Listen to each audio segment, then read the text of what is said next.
bit to pick through here out of Melbourne, given there's quite a number of different developments that are happening every day. First of all, I mean, I'm not a lawyer. I'm not sure whether you are as well. You might be, but what's your thoughts on this class action? I mean, do these people have cases here? Good morning, Pete. I studied law. I never practiced, though. And you might not be a lawyer, but you kind of read through that like a judge reading through a rap sheet. It was very impressive, Pete. Thank you, mate. I think, look, the point I want to make about this is this is going to be tested in the courts. The good thing about this, take away all the politics and the partisanship that you see from the state Liberal opposition, all that. I will say this. I have, as a federal MP, provided constructive criticism where I thought things could be done better by both the federal government and the state government. You know, in the state government, the mistakes around hotel quarantine and the need for a better capacity for contact tracing. I've been very public about that, but trying not to be politicking about it or partisan about it. The good thing, though, is we live in a democracy, and you in the media play a role holding to account our executive and our government. So does the parliament. That's why I've been very keen on parliament sitting, both federal and state parliaments. But so does the judiciary, and these issues will be tested in the courts. The complainants will have their day in court, and they'll test that against the power of the executive to make those decisions. The only other point I want to make about this, Peter, is, again, setting aside the politicking, a lot of people are conflating, you know, criticism of mistakes that have been made, and there have been mistakes both at the state government level and the federal government, aged care, you know, Ruby Princess, hotel quarantine at the state level.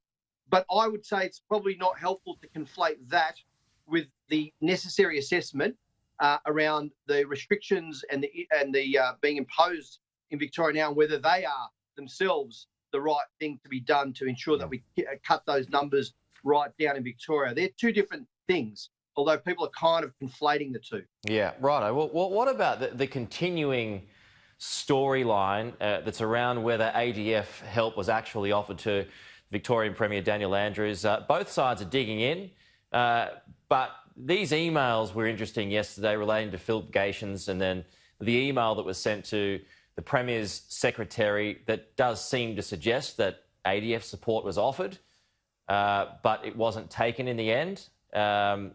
It's yeah, as I mentioned, that storyline's continuing, and I guess it depends which camp you're in as to whether you believe it or not. What's your view? I'm not in any camp particularly. I'm a federal Labor MP, but again, noting that it's a state Labor government and there is a lot of politics around this at the state level. The other point to make about it, of course, is that the truth always comes out. These things are being tested. And importantly, the Premier has actually said he's taken full responsibility for the mistakes being made or had been made in hotel quarantine. There's an inquiry underway. He fronted up to the inquiry.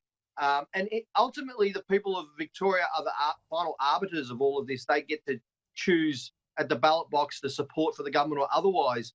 And again, as I said, these issues are brought to light through the media, the work that the media does, but also possibly through the judiciary as well. All right.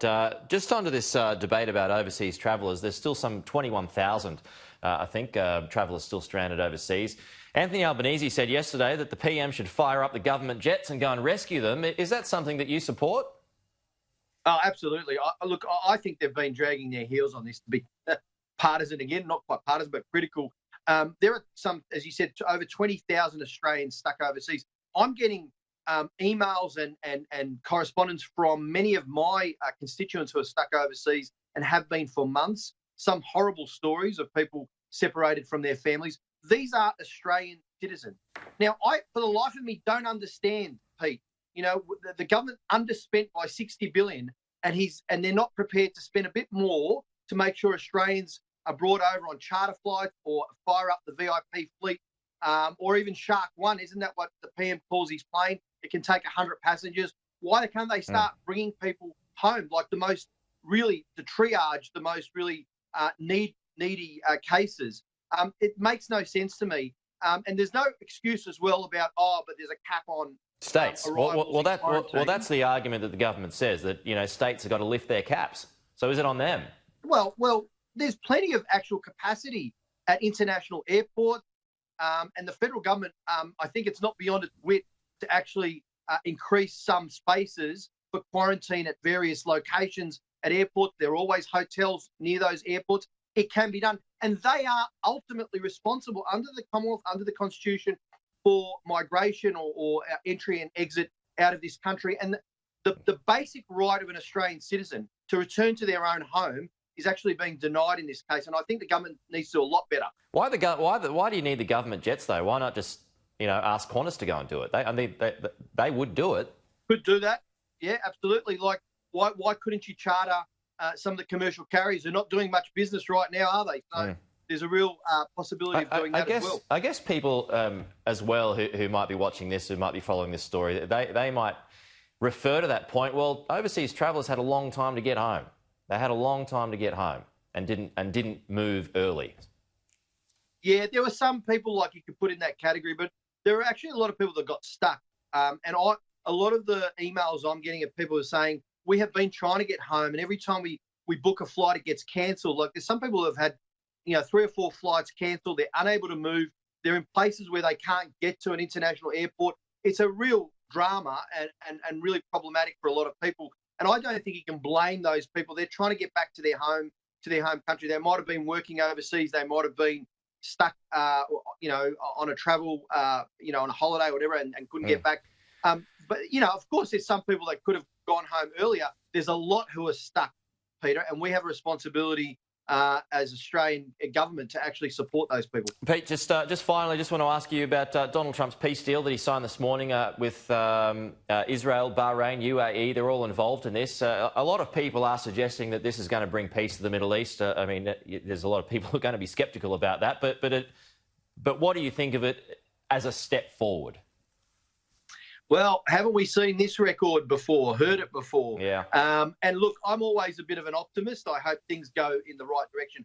I will say this, and I've said this, I might have been on your program with you a year ago or something, that the circumstances in the Middle East have changed significantly.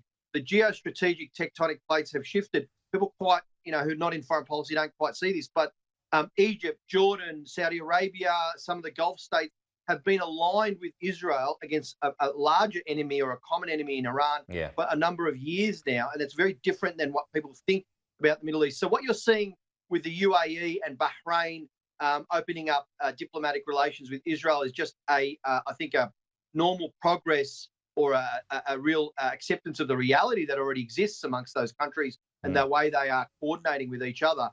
Will it lead to a broader Middle East peace? Well, one hopes, but I think it's probably you need to take it with a grain of salt because it's announced a couple of weeks or a couple of months before the US election and seems to be quite political. I would actually judge it based on what happens after the election, whoever wins, and see where that can be taken with respect to broader peace in the region. Yeah, it'll be interesting to see how Iran reacts to this too.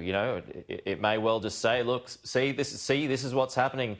They are not actually with the Palestinian people.